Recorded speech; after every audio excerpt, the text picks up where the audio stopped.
Everyone at the graduation ceremony thought the quiet janitor was just another tired father in a faded uniform, someone unnoticed, someone ordinary. But when the Navy admiral stepped onto the stage and caught a glimpse of the tattoo on the janitor's wrist, he froze mid-speech. The entire auditorium went silent. What the admiral recognized wasn't just ink, it was a mark from a mission the world was told never happened, one tied to a hero believed to be long gone. And now he stood there, broom in hand, only wanting to see his son graduate. The auditorium was already buzzing with excitement as families filled the rows, fixing collars, snapping photos, and adjusting graduation caps. In the far corner, leaning on a mop handle, stood Ethan Hale, a 42-year-old single father whose life had been carved by hardship more than luck. His uniform was simple, dark blue work pants, a gray janitorial shirt, and old boots that had seen more nights of overtime than steps of rest. He didn't complain. He never did. Because today wasn't about him. Today was about his son, Liam, the only reason Ethan kept pushing forward when life pushed back even harder. Ethan stood near the rear exit, hidden behind the rows of excited families. He wasn't supposed to be here, janitors didn't have the day off for events. But he had swapped shifts, mopped the floors before sunrise, and promised he wouldn't get in the way. He just wanted one thing, to see Liam walk across that stage. That was enough for him. It always had been. Liam, 18, determined, shy but brilliant, had never known the version of Ethan the world once knew. To him, his father was a man with rough hands, tired eyes, and a heart that gave everything it had. Liam only knew that Dad worked hard, cleaning classrooms, fixing leaky pipes, staying late to make sure bills were paid and food was on the table. What Liam didn't know was that before life broke the Hale family apart, Ethan wore a different uniform, one marked by courage and loss. Families around Ethan whispered, wondered, even judged, why was the janitor standing in their aisle? Why didn't he sit with others? But Ethan ignored the looks. He didn't want attention. His chest tightened with pride just watching Liam in his cap and gown, scanning the crowd to find him. Ethan raised a hand slightly, offering a small smile. Liam's face lit up instantly, and for Ethan, that 1 second of connection made every sacrifice worth it. On the front stage, a group of officers took their seats as guests of honor. Among them was Admiral Raymond Carter, a man with a reputation carved from decades of service. He was respected, feared, and admired, a living legend in the Navy. As he prepared his speech, his eyes drifted across the crowd, and then they stopped. Froze. Locked on the quiet janitor in the back, Ethan didn't notice at first. He simply shifted his broom aside, arms crossed tightly, his sleeve sliding back just an inch. That inch was enough. Enough for Admiral Carter to see the edge of a tattoo, sharp, black, unmistakable. A symbol worn only by a classified team that Carter himself had once commanded. But Ethan Hale, was supposed to be dead. Declared lost after a mission gone wrong. Only a handful of people in the entire Navy knew the truth. And one of them was now staring at him across the decorated gymnasium. Sweat chilled down Carter's neck. His voice faltered. The officers beside him glanced over, confused. But Carter couldn't look away. Impossible, he whispered to himself. Ethan finally felt the weight of someone's stare and looked up. Their eyes met. Ethan's widened, just slightly. Carter's widened more, but Ethan quickly looked away, tugging his sleeve down, pretending nothing happened. Because the past was the one thing he refused to let Liam know about. The world could think he was gone. He didn't care. All he wanted was for Liam to step into a future better than the one he survived. But destiny, fate, timing, whatever people called it, had different plans. The ceremony continued, but tension hummed in the air like a wire ready to snap.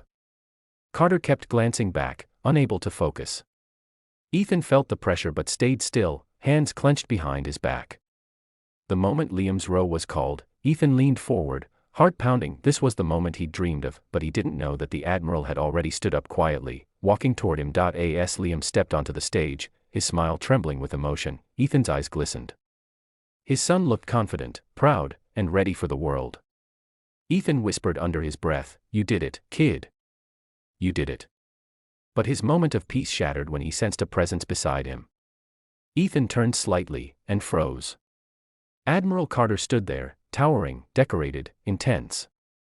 The surrounding parents noticed too. The whispers grew louder. Why was a Navy admiral walking up to the janitor? "Ethan Hale," Carter said, voice low but shaking. Is it really you? Ethan's jaw tightened. Sir, please. Not here. Not today. Carter ignored the plea, his eyes glistening with disbelief. I watched you fall. I saw the explosion. We held a memorial. Ethan interrupted softly, Admiral. I'm just here to see my son graduate. That's all that matters. But Carter wasn't done. You saved my entire team. You saved me. And the world thinks you died a hero. Why disappear? Why hide? You had a place waiting for you. A career. A legacy. Ethan looked down at his worn boots.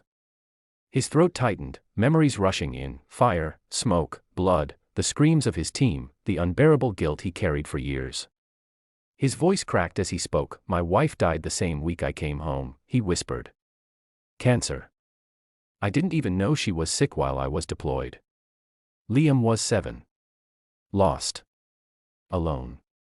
I had one choice, bury the past or let it bury us both. So I walked away. From duty. From recognition. From everything except him. The Admiral's expression softened, the sternness melting into understanding.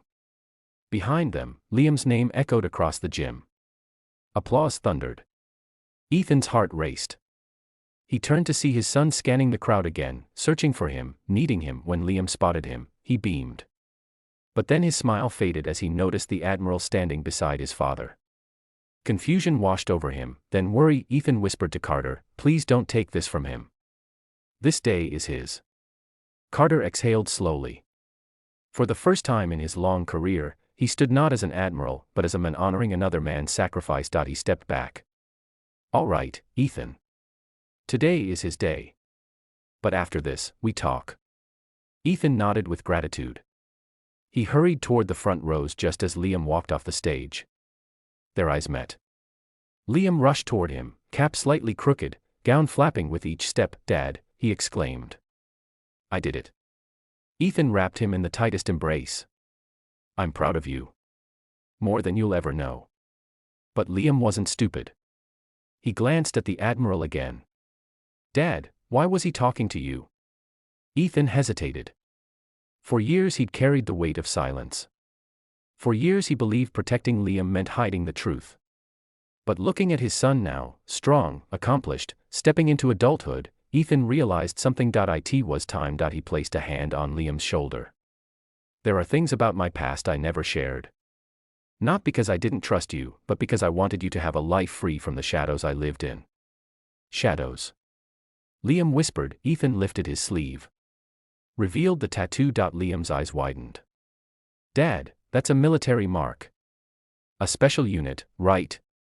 I've seen it online. People say those soldiers were ghosts. Ethan chuckled softly. Ghost is one word for it. Before Liam could ask more, Admiral Carter approached, not with authority, but with respect. He extended a hand to Liam. Your father, Carter said, voice steady, is one of the bravest men I have ever known. He's the reason I, and many others, are alive today. He didn't serve for medals or fame.